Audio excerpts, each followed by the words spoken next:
O cursor piscava sobre o ícone do terminal. Meus dedos hesitaram por apenas 3 segundos sobre o teclado. Não era medo. Era a consciência plena de que, com 5 linhas de código, eu estava prestes a apagar 3 anos de traição da face da terra.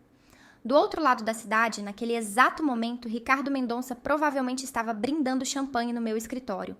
No meu escritório, usando minha cadeira, celebrando o golpe que ele achou que tinha sido perfeito. Eu sorri. Um sorriso frio, calculado. O tipo de sorriso de quem sabe que tem todas as cartas na manga e o adversário nem desconfia que está jogando contra um baralho marcado. Pressionei Enter. O sistema levou exatos 2,3 segundos para processar. Eu contei cada milésimo. E então, o silêncio digital mais bonito que já ouvi na vida. O som de um império corporativo inteiro entrando em colapso. Eles pensaram que podiam me trancar para fora da empresa que eu construí do zero. Esqueceram um detalhe fundamental. Quem constrói a fortaleza conhece cada passagem secreta. Mas para entender a satisfação absoluta daquele momento, você precisa voltar comigo até o dia em que tudo começou. O dia em que eu, ingenuamente, acreditei que parceria significava lealdade. Meu nome é Helena Sacramento, tenho 34 anos e durante 3 anos da minha vida eu fui a CEO e fundadora da Nexus Flow, uma startup de automação de processos empresariais que eu criei literalmente na sala da minha casa em São Paulo. Quando digo que criei, não estou exagerando. Fui eu quem escreveu as primeiras 50 mil linhas de código. Fui eu quem fechou os 3 primeiros contratos. Fui eu quem dormia 4 horas por noite para fazer aquilo dar certo. A empresa começou em 2021, bem no meio da pandemia, quando todo mundo estava desesperado por soluções de trabalho remoto. Minha especialidade era criar sistemas de integração entre plataformas que, até então, não conversavam entre si. Empresas médias gastavam fortunas com processos manuais porque seus softwares legados não se comunicavam com as ferramentas modernas. Eu resolvi isso. Criei uma camada de integração tão elegante, tão eficiente, que nossos primeiros clientes tiveram redução de 70% no tempo de processamento de dados. Em 6 meses, a Nexus Flow tinha 15 clientes pagantes. Em 1 ano, éramos 42. A receita recorrente mensal chegou a 280 mil reais. Para uma empresa que começou com investimento zero, apenas meu conhecimento técnico e muita, mas muita força de vontade, aquilo era surreal. Foi aí que eu cometi meu primeiro erro. Acreditei que precisava de ajuda para crescer. Ricardo Mendonça apareceu através de uma indicação do meu contador. Ele tinha 20 anos de experiência em gestão empresarial, um MBA por uma universidade americana, cara, e aquele papo todo de networking, estratégia de mercado e captação de investimento. Eu estava exausta, trabalhando 16 horas por dia, atendendo cliente, codificando, fazendo reuniões. Eu precisava de alguém para cuidar da parte administrativa, enquanto eu focava no que fazia melhor, desenvolver o produto. Ricardo entrou como QO, Chief Operating Officer. A proposta dele foi sedutora. Helena, você é brilhante tecnicamente, mas precisa de alguém que entenda de negócios para levar a Nexus Flow ao próximo nível. Eu conheço investidores, conheço o mercado, vamos transformar isso em algo grande. Eu ofereci 30% da empresa para ele. 30% do meu suor, do meu código, da minha criação. E fiz questão de colocar no contrato societário uma cláusula muito específica, que meu advogado na época, Dr. Augusto Faria, insistiu que era fundamental.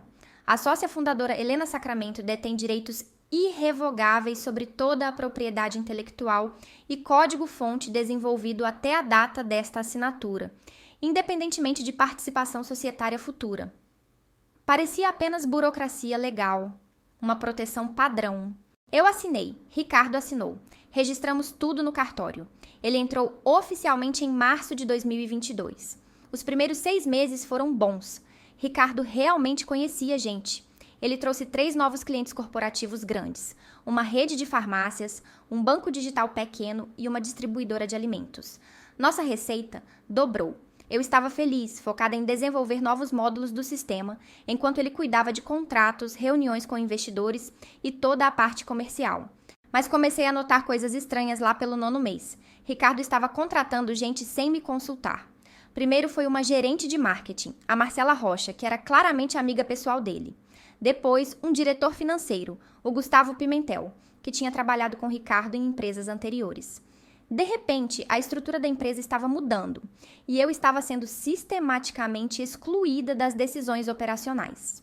Helena, você precisa confiar na equipe, ele dizia quando eu questionava. Você é a mente por trás da tecnologia, deixa a gente cuidar do resto. Eu estava tão focada em desenvolver a versão 3.0 do nosso sistema, que incluía inteligência artificial para automação preditiva, que deixei passar. Esse foi meu segundo erro. Quando você cria algo do zero, é difícil aceitar que outras pessoas possam querer destruir aquilo. Você acredita que todos amam o projeto tanto quanto você. A bomba explodiu em novembro de 2023. Ricardo agendou uma reunião estratégica extraordinária, sem me avisar com antecedência. Quando cheguei no escritório, aquele escritório lindo na Vila Olímpia que eu tinha alugado com tanto orgulho 6 meses antes, tinha um advogado que eu nunca tinha visto na vida sentado na sala de reuniões, junto com Ricardo, Marcela e Gustavo. Helena, senta, Ricardo disse, com aquela voz de quem está tentando ser calmo, mas você percebe a tensão. Precisamos conversar sobre o futuro da empresa. O advogado, um homem de uns 50 anos chamado Dr. Juliano Vasconcelos, abriu uma pasta e começou a falar. Senhorita Sacramento, em nome dos acionistas majoritários da Nexus Flow, estamos aqui para notificá-la de uma reestruturação societária. Após análise detalhada da gestão e performance da empresa, concluímos que mudanças na liderança são necessárias para a continuidade do crescimento. Eu pisquei. Não estava entendendo. Acionistas majoritários? Que acionistas? Eu sou a fundadora. Eu tenho 70% da empresa. Ricardo se inclinou para a frente, com aquela expressão de falsa preocupação. Helena, você tinha 70%. Lembra quando você assinou os documentos de captação de investimento em agosto? Você concordou com a diluição da sua participação para a entrada de capital externo. Meu estômago gelou. Agosto, eu lembrava vagamente. Ricardo tinha trazido investidores anjo que colocaram 800 mil reais na empresa. Eu estava tão feliz com a injeção de capital, finalmente podíamos contratar mais desenvolvedores, melhorar a infraestrutura, que assinei os documentos sem ler cada linha. Ricardo tinha dito, é padrão, só assina que eu já revisei tudo. Você tem agora 34% da empresa, o advogado continuou implacável. O Sr. Mendonça e os investidores externos detêm em conjunto 66%, e a decisão majoritária é pela sua saída da posição de CEO. Você receberá uma indenização justa e poderá manter suas ações, mas não terá mais poder executivo ou acesso aos sistemas operacionais da empresa. A sala começou a girar. 3 anos. 3 anos da minha vida, do meu código, da minha alma naquele projeto. E eles estavam simplesmente me expulsando. Isso não pode ser legal, eu consegui falar, a voz tremendo. É completamente legal, Dr. Juliano respondeu. Está tudo documentado. A transição será imediata. Pedimos que você entregue seus acessos administrativos e equipamentos da empresa até o final do dia de hoje. Ricardo nem olhava nos meus olhos. Covarde. Eu saí daquela sala de reuniões em choque, literalmente em choque. Caminhei até minha mesa, onde eu tinha passado incontáveis noites codificando, resolvendo bugs, atendendo clientes em crise. E fiquei ali parada, olhando para as 2 telas do meu computador. Marcela, a gerente de marketing que Ricardo tinha contratado, apareceu ao meu lado com uma caixa de papelão. Você vai precisar disso para suas coisas pessoais, ela disse com um sorriso que ela provavelmente achava que era simpático, mas era apenas cruel. Marcela, você sabe que isso não está certo, eu disse olhando para ela. Você sabe que eu criei tudo isso, cada linha de código, cada cliente, cada processo. Ela deu de ombros. É só negócio, Helena, nada pessoal. Nada pessoal. Como se arrancar meu coração do peito e pisar nele fosse só negócio. Gustavo, o tal diretor financeiro, apareceu meia hora depois com um técnico de TI que eu nem conhecia. Precisamos redefinir todas as suas senhas e acessos administrativos. Ele anunciou, sem nenhum constrangimento. É procedimento padrão em transições de gestão. Procedimento padrão. Eles tinham até jargão corporativo para me roubar. Eu os vi mudarem todas as minhas senhas ali na minha frente. E-mail corporativo, acesso ao servidor, ferramentas de gerenciamento, tudo. Em 15 minutos, eu estava completamente trancada para fora dos sistemas que eu mesma tinha construído. Ah, e Helena. Ricardo apareceu novamente, agora com aquela postura de quem já venceu. Só para deixar claro, você assinou um NDI e um acordo de não competição quando entrei como sócio. Você não pode criar nenhum produto similar ou trabalhar para concorrentes pelos próximos 3 anos. Nosso jurídico vai estar de olho. Qualquer violação resultará em processo. Ele estava me trancando, não apenas da empresa, mas do mercado inteiro. 3 anos sem poder trabalhar na área que eu dominava, na tecnologia que eu tinha criado. Eu peguei minha caixa de papelão, que tinha apenas uma caneca que eu gostava, um caderno de anotações e uma planta suculenta que tinha sobrevivido aos meus horários malucos, e saí daquele escritório. Desci 16 andares de elevador segurando aquela caixa ridícula, sentindo cada centímetro da minha dignidade sendo esmagada. Na calçada, parada no meio da Vila Olímpia, com o barulho do trânsito de São Paulo me engolindo, eu finalmente deixei as lágrimas caírem. Não era só raiva, era devastação. Era a sensação de que 3 anos da minha vida tinham sido roubados por gente que eu tinha confiado. Peguei um Uber para casa. O motorista tentou puxar conversa, mas eu fiquei em silêncio, olhando pela janela, aquela caixa de papelão patética no meu colo.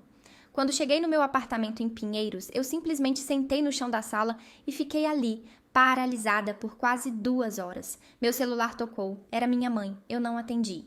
Como eu ia explicar para ela que a empresa que eu tinha apresentado com tanto orgulho no almoço de domingo tinha me chutado? Como eu ia falar para meus amigos, para os clientes que confiavam em mim, que eu tinha sido tão idiota de assinar documentos sem ler? A noite caiu. Eu ainda estava no chão. E então, alguma coisa dentro de mim mudou. Não foi um pensamento claro, foi uma sensação física. Uma raiva que começou no estômago e foi subindo, até ficar alojada no meu peito como uma brasa quente. Eles achavam que tinham vencido, que tinham me tirado do jogo. Mas eles esqueceram um detalhe fundamental sobre pessoas que constroem coisas do zero. Nós não desistimos. Nós estrategizamos. Situações como essa mexem muito com a gente, não é? Aquela sensação de ter algo seu arrancado, de ver pessoas se aproveitando da sua confiança, dói de um jeito que só quem já passou entende. Se você também já se sentiu injustiçado no trabalho, se já teve que engolir humilhação calado, eu te convido com todo carinho a se inscrever aqui no canal. Esse é nosso espaço seguro, onde a gente compartilha essas histórias, onde você não está sozinho nessa. E deixe um comentário me dizendo o que está sentindo até agora. A história ainda não acabou, e o que vem a seguir vai fazer tudo valer a pena. Eu acordei no dia seguinte com uma clareza mental que eu não tinha há meses. Não tinha mais tristeza, tinha foco. Liguei para o Dr. Augusto Faria, o advogado que tinha feito meu contrato societário original com Ricardo. Marquei uma reunião urgente. 2 horas depois, eu estava no escritório dele em Higienópolis, com todos os meus documentos espalhados na mesa. Dr. Augusto, eu preciso que o senhor revise cada linha do que eu assinei com Ricardo, cada vírgula. Tem que ter alguma coisa ali. Ei! Ele pegou os documentos, colocou os óculos de leitura e passou 3 horas analisando tudo. O contrato societário original, o acordo de entrada de Ricardo como COO, os documentos de captação de investimento que eu tinha assinado em agosto, o NDA, o acordo de não competição. Helena, ele finalmente falou, tirando os óculos e olhando para mim com aquela expressão de quem encontrou ouro. Você lembra da cláusula de propriedade intelectual que eu insisti em colocar no contrato original? Sim, que eu mantenho os direitos sobre o código que desenvolvi antes do Ricardo entrar. Não é só isso. A redação específica diz: direitos irrevogáveis sobre toda a propriedade intelectual e código-fonte desenvolvido até a data desta assinatura, independentemente de participação societária futura. Você entende o que isso significa? Eu pisquei. Que mesmo com minha participação diluída, você ainda é a dona do código original, do core do sistema. Eles podem ter tirado você da gestão da empresa, mas eles não podem usar o código que você criou sem sua autorização explícita.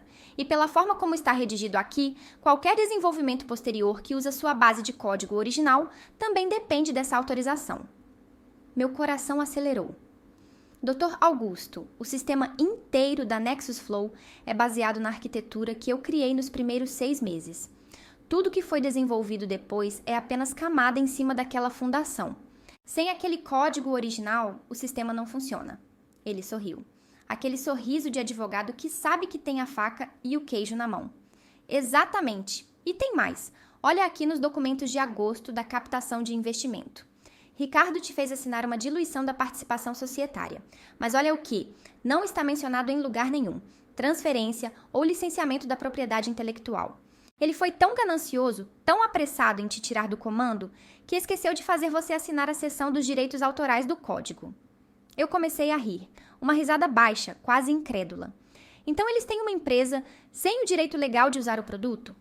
Eles têm um prédio bonito, funcionários bem pagos, contratos com clientes e um sistema de software que eles não podem legalmente operar sem sua permissão. É como comprar uma Ferrari, mas o vendedor manter a chave. Naquele momento, todas as peças do xadrez corporativo começaram a se encaixar na minha cabeça. Eu não era a P ou A que eles tinham sacrificado. Eu era a rainha que tinha fingido estar capturada. Dr. Augusto, eu preciso que o senhor prepare 2 documentos. Primeiro, uma notificação extrajudicial para a Nexus Flow, informando que eles estão em violação dos meus direitos de propriedade intelectual e que tem 48 horas para cessar o uso do código. Segundo, prepare uma liminar judicial para congelamento de todas as operações da empresa caso eles ignorem a notificação. Ele pegou uma caneta. E se eles tentarem negociar? Aí vai ser o melhor momento da minha vida, porque eu vou fazer eles implorarem. Mas eu tinha um plano melhor. Um plano que ia além do jurídico. Um plano que envolvia a pequena joia que Ricardo, Gustavo e Marcela tinham esquecido quando mudaram todas as minhas senhas. Quando eu construí o sistema da Nexus Flow, eu não fui apenas a desenvolvedora principal, eu fui a arquiteta de sistemas. E todo bom arquiteto de sistemas, especialmente em startups, onde você é basicamente um exército de uma pessoa só, cria uma backdoor, uma porta dos fundos, um acesso de emergência caso algo dê errado nos acessos principais. Não era nada malicioso na época, era pura necessidade operacional. Se o servidor travasse às 3 da manhã e eu não conseguisse acessar pelos métodos normais, eu precisava de um jeito de entrar e resolver o problema. Então eu tinha criado um acesso administrativo que não estava vinculado ao sistema de autenticação principal. Um acesso que usava uma chave criptográfica que apenas eu tinha, armazenada em um pendrive físico que ficava sempre comigo. E aquele pendrive estava na minha bolsa. Quando eles mudaram todas as minhas senhas, eles mudaram os acessos do sistema de gerenciamento padrão. Mas a backdoor, a porta de emergência que eu tinha construído na arquitetura mais profunda do código, aquilo eles nem sabiam que existia. Passei a noite toda planejando. Não era só raiva. Era estratégia pura. Xadrez corporativo da mais alta complexidade. Primeiro movimento. Notificação legal. Dr. Augusto enviou a notificação extrajudicial na manhã de sexta-feira. Eu até conseguia imaginar a cara do Ricardo quando o advogado dele explicasse a situação. Você fez o quê? Você tirou ela da empresa sem garantir os direitos sobre o código? Segundo movimento, esperar a reação. Eles tinham 48 horas. Eu sabia que Ricardo era arrogante demais para acreditar que eu tinha algum poder real. Ele provavelmente mandaria o Dr. Juliano preparar uma contestação, alegando que, como eu tinha sido funcionária da empresa, o código era propriedade da pessoa jurídica. Mas eu tinha o contrato original. E contratos, minha gente, são sagrados. Terceiro movimento, o golpe final. Se eles ignorassem a notificação, e eu apostava todas as minhas fichas que eles iam ignorar, eu ia usar minha backdoor para fazer algo que eles nunca iam esquecer. Cheguei à segunda-feira. 48 horas tinham passado. Dr. Augusto me ligou. Helena, eles mandaram uma resposta, basicamente dizendo que a notificação é improcedente e que vão contraprocessar por tentativa de extorsão. O advogado deles foi bem agressivo. Eu sorri. Perfeito. Agora a gente move a liminar. Já está protocolada, mas pode demorar uns dias para o juiz analisar. Não tem problema, Dr. Augusto. Eu tenho meu próprio cronograma. Naquela noite, às 23h47, eu sentei no meu laptop pessoal, no sofá da minha sala, com uma xícara de café ao lado e aquele pendrive conectado. Acessei minha backdoor. O sistema me recebeu como se eu nunca tivesse saído. Todas as pastas, todos os arquivos, todos os bancos de dados, ali, na minha frente, como sempre estiveram. Eu poderia ter simplesmente deletado tudo. Seria tentador, mas isso seria burro e seria crime. Destruição de dados corporativos pode dar cadeia. Eu não ia dar esse gostinho para eles. Então eu fiz algo muito mais elegante, muito mais devastador. Eu criei um script. Um script simples, elegante, que faria apenas uma coisa: inserir uma tela de autenticação de propriedade intelectual em cada inicialização do sistema. Uma tela que dizia: este software contém código proprietário de Helena Sacramento. Uso não autorizado constitui violação de direitos autorais conforme Lei 9.609/98.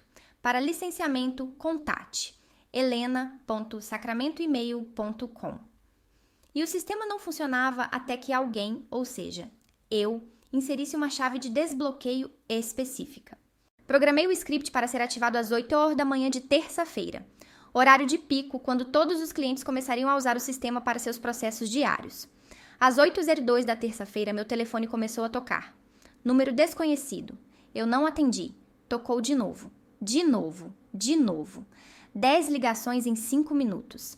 Às 8h15, recebi um e-mail de Gustavo, o diretor financeiro. Helena, o sistema está fora do ar. Todos os clientes estão reportando uma mensagem estranha sobre propriedade intelectual. Você sabe alguma coisa sobre isso? Eu não respondi. Às 8h23, Ricardo ligou. Dessa vez eu atendi.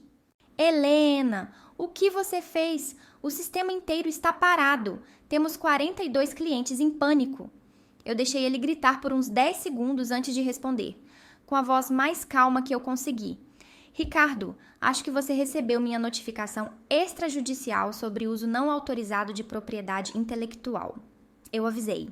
Você teve 48 horas para regularizar. Isso é sabotagem, é crime. Eu vou te processar. Você vai processar a dona legal do código por proteger sua propriedade intelectual? Boa sorte com isso. Ah, e Ricardo, eu já entrei com liminar para congelamento das operações da empresa. A audiência é na quinta-feira, mas acho que você vai querer resolver isso antes, porque cada minuto que o sistema fica parado, vocês estão perdendo clientes. E dinheiro. Muito dinheiro. Ele ficou em silêncio por 3 segundos. Eu consegui ouvir a respiração dele pesada do outro lado da linha. O que você quer? Ele finalmente perguntou, a voz derrotada. Eu quero uma reunião. Hoje, com você, com os investidores e com o Dr. Juliano. Às 15, vou mandar o endereço. Desliguei. Às 15 em ponto, Ricardo, Gustavo, Marcela e 2 homens que eu não conhecia, os tais investidores Anjo, um chamado André Tavares e outro Sebastião Leme, chegaram no escritório do Dr. Augusto. Eles pareciam visivelmente abalados. Ricardo estava transpirando, e não era por causa do calor de São Paulo. Sentem, eu disse, com uma calma que eu não sabia que tinha. Eu estava sentada na cabeceira da mesa. A posição de poder. Vamos conversar sobre o futuro da Nexus Flow. Dr. Juliano, o advogado deles, tentou começar. Senhorita Sacramento, essa tática de... Não é tática, é exercício legítimo de direitos autorais. E antes que você tente me intimidar de novo, como fez 2 semanas atrás, deixa eu te atualizar. Eu tenho o contrato original, registrado em cartório, com a cláusula de propriedade intelectual irrevogável. Eu tenho a notificação extrajudicial que vocês ignoraram. Eu tenho a liminar protocolada. E mais importante, eu tenho a única chave que desbloqueia o sistema que está gerando R$0 para vocês neste exato momento. André Tavares, um dos investidores, se inclinou para a frente. Helena, vamos ser razoáveis. Quanto você quer? Eu não quero dinheiro, eu respondi. E a sala ficou em silêncio. Eu quero a empresa de volta. Eu quero meus 70% de volta. Eu quero Ricardo, Gustavo e Marcela fora, com NDAs robustos para que nunca falem sobre processos internos ou clientes. Eu quero o Dr. Juliano longe do meu negócio. E eu quero vocês 2. Olhei para André e Sebastião, como sócios minoritários silenciosos que vão receber dividendos, mas não terão poder de voto. Ricardo explodiu. Isso é absurdo. Eu trouxe clientes. Você trouxe 3 clientes e roubou a empresa da fundadora. E agora a empresa está valendo 0 porque o sistema não funciona. Então, você tem 2 opções. Aceitar minha proposta e sair com uma indenização razoável ou assistir eu protocolar uma ação de dissolução societária por má gestão e quebra de fidúcia, que vai arrastar vocês na justiça pelos próximos 5 anos enquanto a empresa morre lentamente. Escolha. Sebastião Leme olhou para Ricardo, depois para André, depois para mim. Se a gente aceitar seus termos, você desbloqueia o sistema? Imediatamente. E os clientes? Eu mesma vou ligar para cada um deles, explicar que houve uma transição administrativa temporária e garantir que o serviço está normalizado. Eu construí relacionamento com esses clientes. Eles confiam em mim, diferente de vocês, que eles nem conhecem. Dr. Augusto colocou um documento na mesa. Meus clientes prepararam uma proposta de acordo. Está tudo aqui. Vocês têm 1 hora para revisar e assinar. Ou a senhorita Sacramento retira a proposta e prossegue com a ação judicial. Eles se entreolharam. Ricardo estava vermelho de raiva, mas ele sabia que tinha perdido. Gustavo e Marcela estavam visivelmente desconfortáveis. Eles tinham entrado nisso apenas para ganhar um salário bom, não para lidar com guerra corporativa. Os investidores estavam calculando perdas. 43 minutos depois, todos assinaram. Saí daquele escritório com meus 70% de volta, com controle total da empresa e com Ricardo, Gustavo e Marcela oficialmente demitidos. Os investidores mantiveram seus 30%. Era justo. Eles tinham colocado dinheiro, mas sem poder de interferir nas decisões estratégicas. Quando cheguei em casa, às 19 horas, abri meu laptop e digitei a chave de desbloqueio. O sistema voltou a funcionar instantaneamente. Passei a noite ligando pessoalmente para cada cliente, explicando a situação de forma profissional e garantindo continuidade de serviço. Nenhum cliente cancelou. Alguns até parabenizaram minha coragem empresarial. A sua presença aqui é o que dá sentido a tudo isso. Se essa história mexeu com você, se você sentiu aquela satisfação de ver justiça sendo feita, mesmo que do jeito não convencional, se inscreva no canal para não perder nenhuma outra história. E o mais importante, use os comentários como um espaço seguro. Você já passou por algo parecido? Já teve que lutar pelo que era seu? Ou tem uma história de vingança corporativa que você quer compartilhar? Conte aqui embaixo. Sugira temas, traga suas experiências. Vamos criar essa corrente de apoio e, por que não, de inspiração estratégica juntos. Porque no final das contas, conhecimento é poder. E compartilhar essas histórias nos torna mais fortes para enfrentar as injustiças do mundo corporativo. Hoje, 8 meses depois, a Nexus Flow está melhor do que nunca.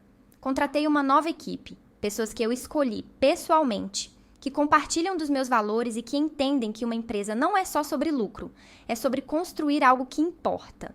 Ricardo tentou abrir uma empresa concorrente 3 meses depois do acordo. Durou exatamente 5 semanas antes de fechar as portas. Descobri por um conhecido em comum que ele não conseguiu captar investimento. Aparentemente, a história da CEO que ele tentou roubar e que o destruiu em retaliação circulou no meio do Venture Capital de São Paulo. Ninguém quer investir em alguém que demonstrou ser desonesto e, pior ainda, burro o suficiente para roubar uma empresa sem garantir os direitos sobre o produto. Gustavo está trabalhando como gerente financeiro em uma empresa média, de acordo com seu LinkedIn. Marcela voltou para agências de marketing tradicionais. Ambos me bloquearam nas redes sociais, o que eu considero uma vitória silenciosa adicional. Os investidores, André e Sebastião, acabaram se tornando aliados inesperados. Depois que a poeira baixou, André me ligou e disse: Helena, a gente errou em confiar cegamente no Ricardo. Mas assistir você recuperar sua empresa foi uma aula de estratégia corporativa que nenhum MBA ensina. Hoje eles são sócios passivos exemplares, recebem seus dividendos trimestrais, comparecem às assembleias quando convocados e nunca tentam interferir nas decisões operacionais. É exatamente o tipo de relação societária saudável que deveria ter sido desde o início. A receita da Nexus Flow cresceu 140% desde que retomei o comando. Fechamos contratos com 8 novos clientes corporativos, incluindo uma multinacional de logística e 2 redes varejistas grandes. A versão 3.0 do sistema, aquela com inteligência artificial preditiva que eu estava desenvolvendo quando fui expulsa, foi lançada em abril e virou nosso diferencial competitivo mais forte. Hoje temos 23 funcionários, escritório ampliado e estamos em conversas preliminares para uma rodada de investimento Série A. Mas desta vez com advogados especializados revisando cada vírgula dos contratos. Dr. Augusto Faria virou meu conselheiro jurídico permanente e acionista minoritário. Dei 2% da empresa para ele como agradecimento. Ele recusou inicialmente, mas insisti. Ele sempre me lembra: Helena, aquela cláusula de propriedade intelectual que eu insisti em colocar salvou sua empresa. Nunca subestime a importância de proteger o que é seu desde o primeiro dia. Aprendi lições que nenhuma faculdade ou curso de empreendedorismo ensina. A primeira Confie, mas documente. Parcerias empresariais são como casamentos. Você entra animado, cheio de esperança, mas precisa de um pré-nupcial sólido caso as coisas azedarem. Contratos não são falta de confiança, são proteção da sanidade mental futura. A segunda lição: nunca, jamais, em hipótese alguma, assine documentos sem ler e entender completamente cada parágrafo. Não importa se é seu melhor amigo pedindo, se você está com pressa, se parece padrão. Aqueles 10 minutos que você economiza não lendo podem custar anos da sua vida tentando desfazer o estrago. A terceira: conhecimento técnico é poder. O fato de eu ter sido a desenvolvedora original do sistema, de conhecer cada linha de código, cada vulnerabilidade, cada porta dos fundos da arquitetura, foi o que me salvou. Se eu tivesse sido apenas a visionária que teve a ideia, mas dependesse de outros para executar, Ricardo teria vencido. Quando você constrói algo com as próprias mãos, ninguém pode tirar esse conhecimento de você. E a quarta, talvez a mais importante: subestimado não significa derrotado. Ricardo me subestimou porque eu era técnica, introvertida, focada no produto. Ele achou que conhecer gente e ter MBA valia mais que saber construir coisas reais. Descobriu da pior forma possível que a pessoa que constrói a fortaleza sempre conhece as passagens secretas, tem um momento específico que eu guardo com carinho na memória. 2 semanas depois de retomar a empresa, eu estava no escritório tarde da noite, velhos hábitos nunca morrem, quando recebi um e-mail de um dos nossos maiores clientes, o CEO da rede de farmácias que Ricardo tinha trazido. O assunto era sobre as mudanças recentes. Meu coração acelerou. Eu pensei que ele ia cancelar o contrato, reclamar da instabilidade, algo assim. Abri o e-mail com apreensão. A mensagem dizia: Helena, soube através de contatos mútuos sobre os eventos que levaram à sua saída temporária e retorno à liderança da Nexus Flow. Quero que saiba que a razão de termos escolhido sua empresa nunca foi o Ricardo ou a equipe dele. Foi a qualidade técnica excepcional do produto. Produto esse que, ficou claro, sempre foi fruto do seu trabalho. Estamos tranquilos em saber que a criadora original está novamente no comando. Conte conosco para renovação de contrato e potencial expansão dos serviços. Com admiração, Fernando Castilho. Eu li aquele e-mail 3 vezes e chorei. Não de tristeza, mas de validação. De saber que o trabalho de verdade, a competência real, sempre fala mais alto que networking vazio e PowerPoints bonitos. Hoje, quando acordo de manhã e abro meu laptop, eu vejo o logo da Nexus Flow e sinto orgulho. Não apenas porque a empresa está crescendo ou porque estamos lucrando, mas porque eu lutei por ela. Porque eu usei minha inteligência, meu conhecimento técnico e uma boa dose de estratégia fria para recuperar o que era meu por direito. A backdoor que eu tinha criado, aquele acesso de emergência que salvou tudo, eu mantive ela. Mas agora está documentada em um protocolo de segurança oficial da empresa, com 2 outros desenvolvedores seniores tendo acesso às chaves em cofres separados. Transparência e segurança, não mais segredos solitários. Ricardo me ensinou, involuntariamente, que o mundo corporativo pode ser brutal, que existem pessoas que vão sorrir na sua cara enquanto planejam te apunhalar pelas costas, que contratos são armas e que você precisa saber empunhá-las antes que seja tarde demais. Mas eu também aprendi que resiliência não é só aguentar o golpe, é contra-atacar com precisão cirúrgica, é transformar a raiva em estratégia. É usar cada ferramenta legal, técnica e intelectual disponível para reconquistar seu território. Às vezes recebo mensagens de outras empreendedoras, especialmente mulheres na área de tecnologia, perguntando conselhos. A mensagem é sempre parecida. Estão sendo pressionadas por sócios, investidores ou mentores que querem tomar controle. Eu sempre respondo a mesma coisa. Documente tudo. Proteja sua propriedade intelectual desde o dia 0. Nunca assine nada sem entender completamente.